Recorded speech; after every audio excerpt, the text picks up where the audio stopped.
èèyàn lè wò lẹ ṣe bí a ṣe gbọ́ o wọ́n ní sisi wa tí wọ́n ní wọ́n bú sẹ́kún o nígbà tí wọ́n gbọ́ wípé Kabiyesi àti Queen Naomi wọ́n ti schedule marriage seminar fún wọn ní Lekki mansion pẹ̀lú màmá wa Esther AJAYI. Wọ́n ní ṣe ni sisi wa drove out of the palace so ipe pẹ̀lú omijé lójú. Ẹ jẹ́ ká jọ wọ inú gist yìí. Tó bá jẹ́ ìgbà àkọ́kọ́ ní tẹ́ ń darapọ̀ mọ́ channel mi ọmọ yín Mashola mo kí yín káàbọ̀ sí Mashola Gist TV. Ṣé àlàáfíà ni ẹwà gbogbo lé ń kọ́? Yorùbá la máa ń sọ lórí channel yìí nítorí pé a fẹ́ gbàgbé àṣà àti èdè wa. A dẹ̀ tún sọ fún àǹfààní àwọn bàbá wa àti ìyá wa tí wọ́n gbọ́ Gẹ̀ẹ́sì. À ń sọ̀rọ̀ nípa celebrity gist, royal gist, politics àti gbogbo nǹkan tó ń ṣẹlẹ̀ ní agbègbè orílẹ̀-èdè bàbá wa ní ilẹ̀ Nàìjíríà. Ìyẹn èèyàn lé à ń ṣe advert lórí channel yìí, oríṣiríṣi advert ẹ bá fẹ́ ṣe lórí ilẹ̀, ilé, aṣọ, bàtà, jewelry àti bẹ́ẹ̀ bẹ́ẹ̀ lọ. Even gan lórí farm, tẹ́ bá ní farm tẹ́ fẹ́ polówó farm yín, à ń ṣe advert lórí ẹ̀. Ẹ̀yin èèyàn lé gist tèní òun ni ipe àǹtí wa wọ́n sá jáde nínú palace, wọ́n wa mọ́tò wọn jáde pẹ̀lú omijé lójú nígbà tí wọ́n gbọ́ wípé màmá wa Esther AJAYI ti schedule marriage seminar fún Kabiyesi àti Queen Naomi o ní Lekki mansion. Ẹ̀yin èèyàn lé ẹ jẹ́ ká jọ wọ inú ẹ̀. Wọ́n ní ìgbà tí àǹtí wa gbọ́ wọ́n níṣe ló bẹ̀rẹ̀ sí rojọ́ pé kí ni gbogbo èyí nínú ayé òun, kì í ṣe nǹkan tí òun fẹ́ nínú ayé òun ló ń ṣẹlẹ̀ nínú palace Kabiyesi.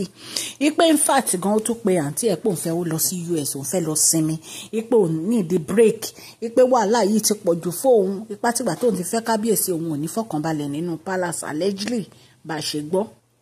Wọ́n ní àǹtí wa ní nǹkan tí ó jẹ́ ìbànújẹ́ ọkàn fóun òun ni Queen Naomi o, wípé òun wíṣe pé Queen Naomi ó máa kú nínú ayé Kabiyesi, wípé èwo tún ni marriage counselling èyí tí wọ́n fẹ́ ṣe ní Lekki, wípé gbogbo ìgbà ni Kabiyesi máa ń ṣe gbogbo àwọn kinní láti fi frustrate life àwọn.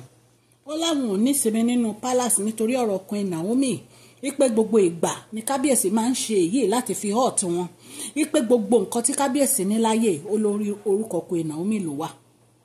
Wípé ẹ rántí ìgbà tí ó come out fún Dr. Elizabeth lórí ọ̀rọ̀ gbogbo nǹkan tí Kabiyesi ṣe lórúkọ Queen Naomi, wípé kíkọ Dr. Elizabeth máa tanra wọn, wípé Kabiyesi wọn ò ní ṣe nǹkan kan fún Dr. Elizabeth, pé Queen Naomi ló ní gbogbo nǹkan tí Kabiyesi ní. Ẹ̀yin èèyàn lé wọ́n ní àǹtí wa wọ́n ní kò fáìní ẹ̀ yìí sí o nígbà tó gbọ́ pé wọ́n ti schedule marriage council fún Queen Naomi àti Kabiyesi. Wọ́n ní ìbànújẹ́ ọkàn ló fi jáde nínú palace allegedly bá ṣe gbọ́.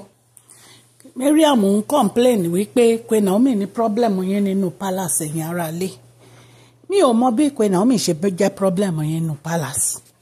Ẹ̀yin lẹ tọ́jú bọ family oní family, ẹ̀yin lẹ tọ́jú bọ relationship oní relationship, ẹ̀yin lẹ tọ́jú bọ nǹkan tí ò yẹ kẹ́ tọ́jú bọ. Ẹ̀yin lẹ ní rárá o ẹ fẹ́ Kabiyesi tipátipá. So ìgbà tí Kabiyesi dẹ̀ ń sọ fún yín pé òun ò lè fi ìyàwó òun sílẹ̀, òun máa marry ìyàwó òun ni, ẹ wá bẹ̀rẹ̀ sí complain and lament lórí ọ̀rọ̀ yìí. Wọ́n ní Kabiyesi fẹ́ ṣe marriage pẹ̀lú Queen Naomi, ẹ wá ń complain ẹ̀ ń rojọ́. Òun sọ pé why tán fẹ́ ṣe marriage pẹ̀lú Queen Naomi, why tí wọ́n ní ṣe marriage pẹ̀lú Queen Naomi, why tí Kabiyesi ò ní ṣe marriage pẹ̀lú Queen Naomi. Nǹkan tí ò yé mi lọ́rọ̀ yìí ó pọ̀ gan ni because ọ̀rọ̀ yìí ó tojú sú mi, gbogbo wàhálà tẹ́ ń fà nínú palace yẹn is uncalled for. Ẹ gbàyàwó oníyàwó, ẹ gbọ́kọ lọ́kọ, ẹ wá ń complain ẹ̀ ń rojọ́.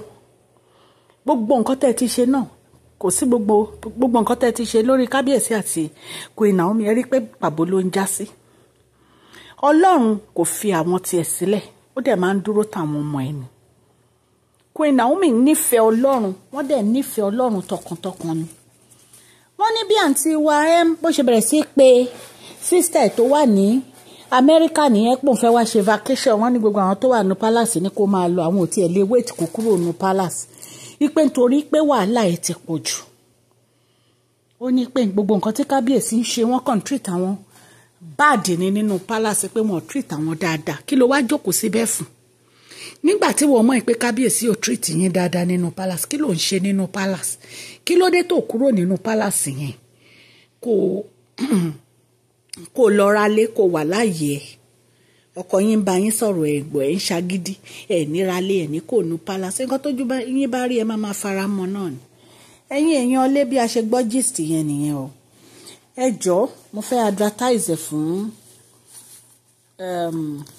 collection center àwọn ni wọ́n gbé gist wálé ni collection center store wọ́n ń ta bàtà wọ́n ń ta bàtà obìnrin wọ́n ń ta tọkùnrin wọ́n ń ta tọmọdé wọ́n ń ta tàgbàlagbà wọ́n ń ta Italian shoe lóríṣiríṣi kọ́lọ̀ ni wọ́n ní wọ́n ń ta bàtà ọmọdé láti 11 years ẹ kàn sí wọn ní collectioncenterstore@gmail.com tẹ́ bá ti email wọn gbogbo àwọn nǹkan tán bá ní wọ́n á send ẹ̀ sí yín so ẹ mọ̀ pé gbogbo àwọn èèyàn ní ìsìn online business ni everybody ń ṣe ọlọ́run elédùmarè á ràn gbogbo wa lọ́wọ́ o so Mariam ọ̀rọ̀ ẹ kéèyàn dákẹ́ ni o kéèyàn má sọ̀rọ̀ mọ́ ìwọ ló wá sínú palace yẹn ló fẹ́ kábíyèsí o wá fẹ́ kí kábíyèsí gba ìyàwó ẹ̀ padà o fẹ́ kí kábíyèsí gba ọmọ ẹ̀ padà o fẹ́ kí kábíyèsí gba ìyàwó ẹ̀ padà o wá ń rojọ́ òun complain